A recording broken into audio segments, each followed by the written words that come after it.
Okay, so so it's early afternoon on day 8. It's time for a bit of a rain check, really.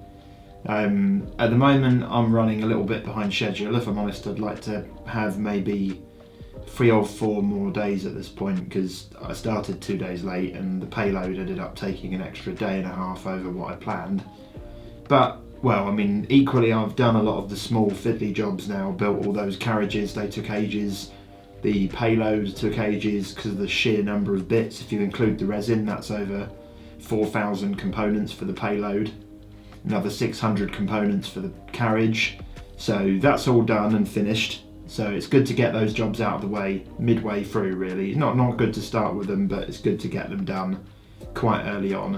You know, it's day 8 and there's 21 days, I think, left. I probably won't be getting any more days off between now and Salute.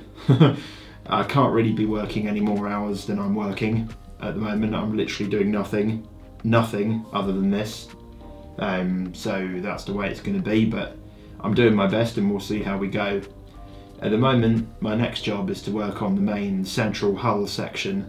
Now this is the bulk of the resin on the ship, so you can see all the bits here. This is about half of all the resin parts.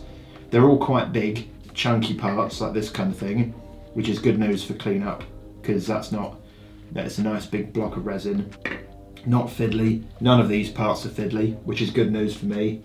Essentially, this is where things may need to change. I've designed it so that all of the doors are all mechanized, potentially, so you can flick a switch and all the doors will open. There's spaces for gearing and bearings and everything that I bought in for this. It's all ready to go, but I've got no way of really knowing whether it's going to work with all the forces until it's all together in one big piece. So, you know, that I'm just going to have to play that by ear. I've never done anything motorized to this extent before, so we'll find out how that works. This is going to be lit on the inside. This is where most of the bulk of the ship is, essentially. I mean, the rest of it is basically a shell with cladding, which is these armour plates over here. Some of those will get used for this as well, but this constitutes just over half the ship's length and probably more than half the ship's weight in resin, and inside this is where all those carriages and payload goes. So the bulk of the work is here. Hopefully this will be quicker than previous jobs that I've been doing. Like, the engines were really good, they went together really easily and really fast. So if this turns out to be similar, then I'll appear to make a lot of progress very quickly. But fingers crossed, we'll hope for the best, and I'd better get on with it, to be honest, and I'll check in later on today to show you my progress.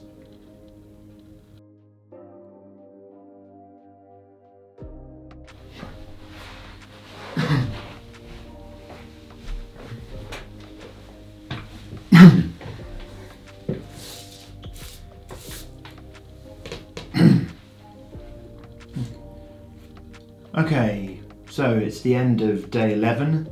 I haven't checked in for a couple of days because, to be honest, I've not been doing anything interesting.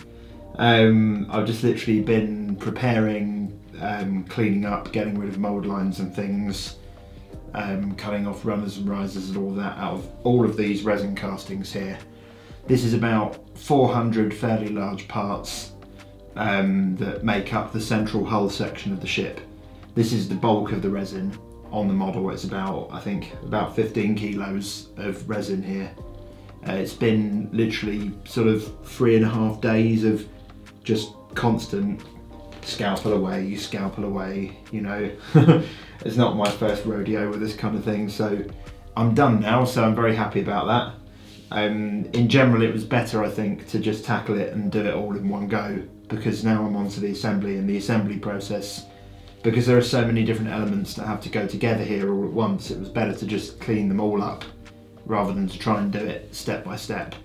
So, I mean, this is this kind of stage in the project where you feel you're not getting anywhere, because you look at it and so that's 3.5 days work, is it? And so, you know, Louis and Simon just got back from a trade show today expecting to see a half-finished spaceship, and instead there's still a pile of resin bits. Yeah, but that's as it looks now. I think it won't take very long to actually get this into a position where it looks like a main piece of hull. I'm going to show you these pieces up close with a different camera view so you can see the detail a bit better. And I'll also show you how the mechanism of the doors is designed to work. Okay, so here are all the central sections of the ship up close. We've got door segments for the upper and lower deck. Lots of those. There's basically 50 of each part in general. We've got bridge sections for those. These here, these took ages to clean up because they're quite complex.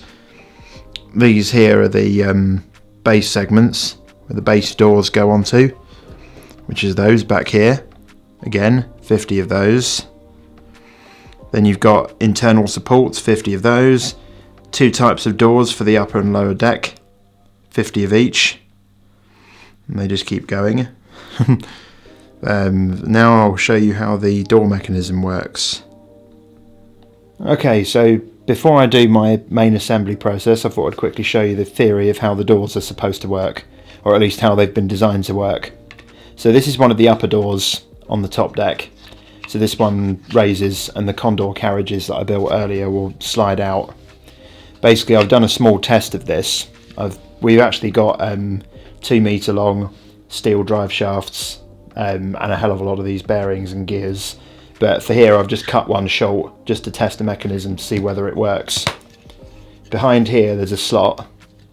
Into that slot the 2 bearings fit, and then that allows that to turn neatly. The door then needs a rack gear like this one here, which is a nylon gear that we bought online, and that basically just fits in there. I'll be cutting these to length and then gluing them in so it's mechanically perfect. The resin castings are very accurate, but this is a mechanical part, so it makes sense to do it this way. So once that's glued in, if you imagine it cut short and glued in, shall I put it in the other way around? Be easier. This then goes into the back of there. Whoops, and hold these in. These will need to be glued in or affixed mechanically one way or another, depending on how I decide to do it. But for now I'll hold it at the back, and there you go. And then just turning that will raise and lower the doors. Now we've got a lot of the doors, obviously there's 25 in a row, so whether or not this works basically depends on whether there's enough force in the worm geared motors that we have to actually raise and lower this when there's so many of them, plus the chances for failures go up as well when there's more and more items. This is basically the same case with the lower doors as well. If I grab one of those from the pile, so there's one of the lower doors. The lower doors is exactly the same setup, slightly shorter travel, but basically the same design with that round there. The bottom door is a trap door that drops down. So, well, basically the only real way of me finding out whether it works is to actually make it and find out. The alternative is to have them just moved by hand and magnetized so they stay up. That's straightforward, that's plan B if the motorization doesn't work, but I'm going to try my best. This is new territory for me, so we'll see how we go, and I'll check back in when I've made a bit of progress on building the hull.